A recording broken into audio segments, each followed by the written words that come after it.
Hello students, आज आपण unit number 5 database security and transaction processing हा युनिट बघणार आहोत.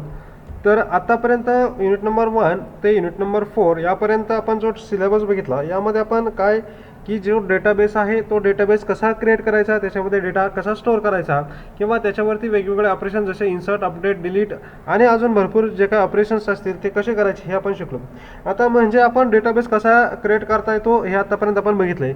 परंतु हा जो डेटाबेस आहे, हा डेटाबेस आपण क्रिएट केल्यानंतर त्या डेटाबेसला सिक्युरिटी देणं हा पण तितकंच महत्त्वाचं आहे. नाहीतर काय होऊ शकतं की आपला जो डेटा आहे तो कोणी पण यूज करू शकतं. सो त्यासाठी आपल्याला जे महत्त्वाचं आहे ते म्हणजे तो डेटाबेस सिक्युअर करणं.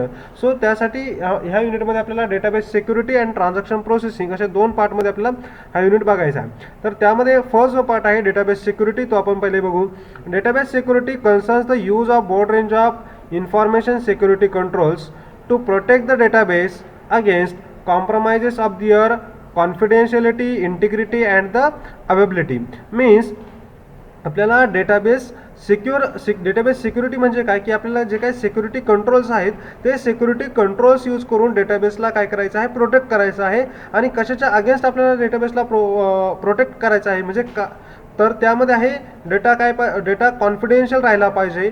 Confidentiality is important for the database, so we have to provide the confidentiality to the database, so we protect the database. Okay, then second जे आहे पार्ट आहे इंटिग्रिटी. डेटा जो आहे आपला तो इंटिग्रेटेड डेटा, इंटिग्रिटी ही जी property आहे डेटाची ती मेंटेन राहिली पाहिजे.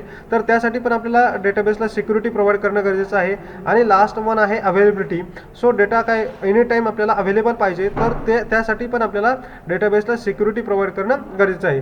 सो डेटाबेस सिक्युरिटी म्हणजे काय की सिक्युरिटी कंट्रोल जे आहे तर ते यूज करून डेटाला प्रोटेक्ट करायचं. आणि त्यामुळे डेटाबेस प्रोटेक्ट कशासाठी करायचं, तर डेटा कॉन्फिडेन्शियल राहायला पाहिजे, इंटिग्रेट राहायला पाहिजे आणि डेटा कंटिन्युअसली अवेलेबल असला पाहिजे. यासाठी आपल्याला डेटाबेसला प्रोटेक्ट करायचं आहे आणि त्यालाच आपण म्हणणार डेटाबेस सिक्युरिटी. मग आता हे जे प्रोटेक्शन आहे, डेटाबेस प्रोटेक्शन किंवा डेटाबेस सिक्युरिटी, हे कशाला आपल्याला द्यायचं आहे, तर त्यामध्ये फर्स्ट जो पार्ट आहे तो आहे डेटा. जो काय आपण रोज आणि कॉलमच्या फॉर्मॅटमध्ये जो डेटा एंटर करतो तो डेटा पहिले सिक्युअर राहायला पाहिजे. त्यानंतर डेटाबेस ॲप्लिकेशन्स और फंक्शन्स, मी जे काय डेटाबेस ॲप्लिकेशन आपण यूज करतो डेटा हँडल करण्यासाठी ते ॲप्लिकेशन पण सिक्युअर करायचे आपल्याला. Third one is the database system. जी काय सिस्टीम आपण डेटाबेस, जसं की आपण वेगवेगळे सॉफ्टवेअर्स यूज करतो डेटाबेस स्टोअर करण्यासाठी, तर ते डेटाबेस सिस्टीम पण आपली सिक्युअर असली पाहिजे. त्यानंतर डेटाबेस सर्व्हर, जर आपण डेटा एखाद्या सर्व्हरवरती वगैरे स्टोअर करत असाल तर त्या डेटाबेस सर्व्हरला पण आपल्याला सिक्युरिटी द्यायची आहे. आणि जर आपला डेटाबेस जो नेटवर्कमध्ये असेल तर त्यासाठी तर नेटवर्कचे जे काही लिंक्स आहेत, जे काही नेटवर्क आहे डेटाबेस नेटवर्क, तर त्या नेटवर्कला पण आपल्याला सिक्युरिटी काय करावं लागेल, प्रोव्हाइड करावं लागेल. Next one is it involves various type of categories of control such as a technical, procedural and administrative and the physical. मग आता हे जे काही डेटाला सिक्युरिटी आपण प्रोव्हाइड करतो त्याच्या वेगवेगळ्या कॅटेगरीज आहेत. त्यामध्ये फर्स्ट आहे technical, second one is the procedural or administrative and third one is the physical. मग आता टेक्निकल म्हणजे काय, तर टेक्निकल जी आपण ज्याला कंट्रोल म्हणतो किंवा टेक्निकल सिक्युरिटी आपल्याला त्याला प्रोव्हाइड करायची, जसं की आपण त्याला पासवर्ड वगैरे देऊ शकतो. त्यानंतर ॲडमिनिस्ट्रेटिव्ह लेवलला जे काही प्रिव्हिलेजेस असतात ते प्रोसिजरल किंवा ॲडमिनिस्ट्रेटिव्ह मध्ये येतील, जसं की ग्रँट आणि रिवोकच्या ज्या कमांड्स आहेत अशा पद्धतीच्या.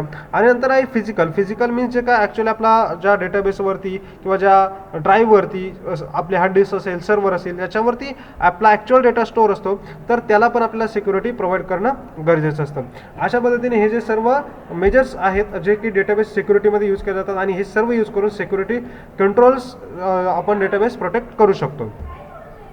नेक्स्ट जो पॉईंट आहे तो आहे डेटाबेस सिक्युरिटी रिक्वायरमेंट्स. मग आता ही जी काय डेटाबेस सिक्युरिटी आपण आताच बघितलं की काय करायचं, आपल्याला डेटाबेसला प्रोटेक्ट करायचं आहे आणि डेटाबेसला आपल्याला सिक्युअर करायचं आहे. सो मग ह्या जी सिक्युरिटी आहे ती कशासाठी पाहिजे, त्याची आवश्यकता काय आहे, तर बघा फर्स्ट पॉईंट आहे अनऑथराइज ॲक्सेस. जो काय डेटाबेसवरती अनऑथराइज ॲक्सेस होऊ शकतो, त्या अनऑथराइजला ॲक्सेसपासून वाचवण्यासाठी आपल्याला डेटाबेस सिक्युरिटी इम्पॉर्टंट आहे, ती आपल्याला प्रोव्हाइड करायची आहे. सेकंड वन आहे डेटाचा मिसयूज. कोणी डेटाबेसचा मिसयूज करू शकतो, त्या डेटा घेऊन त्याचा मिसयूज करू शकतो, तर असं होऊ नये म्हणून आपल्याला डेटाबेसला सिक्युरिटी प्रोव्हाइड करायची आहे. Third one is the hackers. वेगवेगळ्या हॅकर्स असतात वेगवेगळ्या टाईपचे, ते डेटा हॅक करतात, त्या डेटामध्ये चेंजेस करतात आणि त्याचे वेगळेच रिझल्ट ते प्रोड्यूस करतात.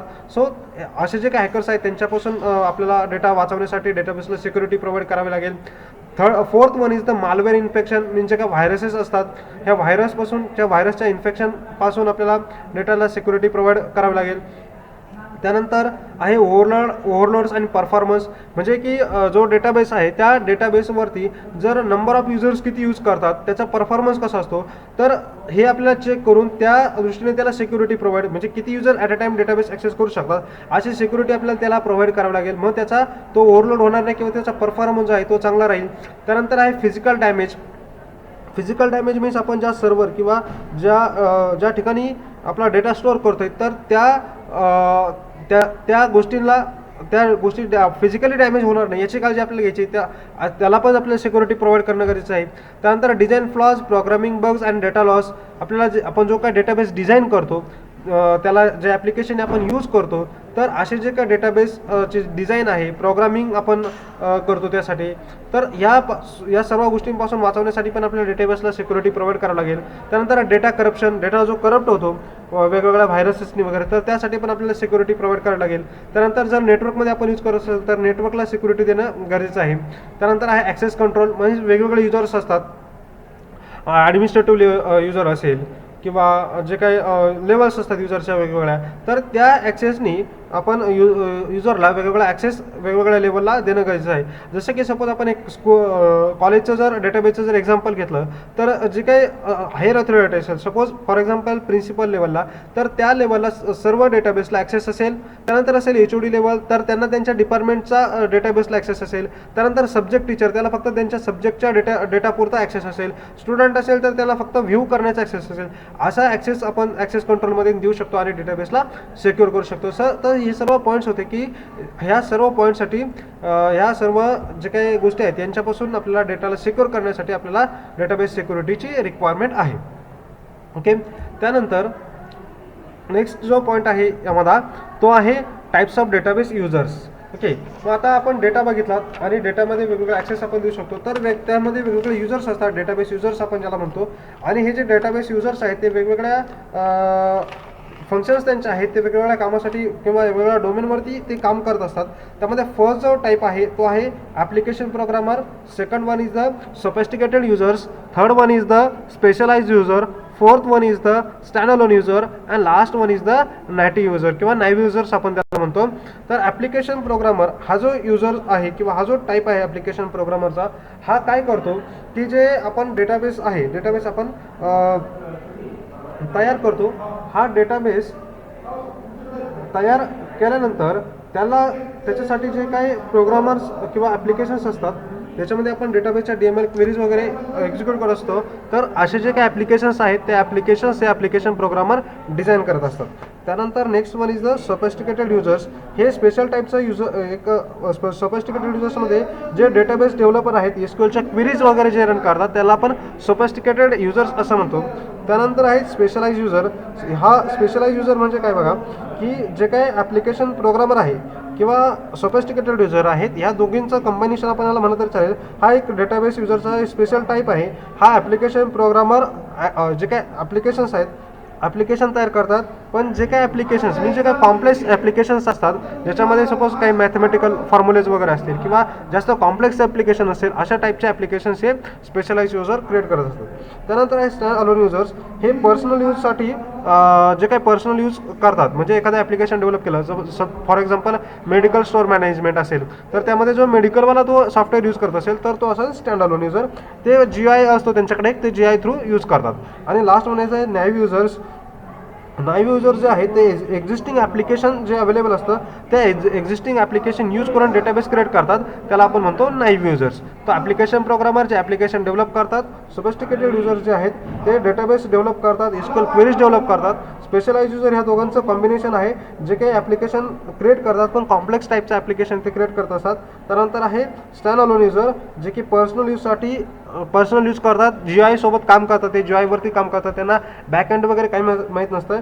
आणि नाईव्ह युजर जे आहेत ते एक्झिस्टिंग ॲप्लिकेशन यूज करून डेटाबेसला यूज करतात, असे हे डेटाबेसचे युजर्स आहेत. ओके.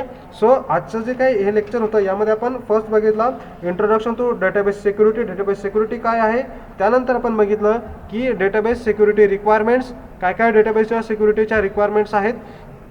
का आपल्याला डेटाबेसला सिक्युरिटी द्यायची.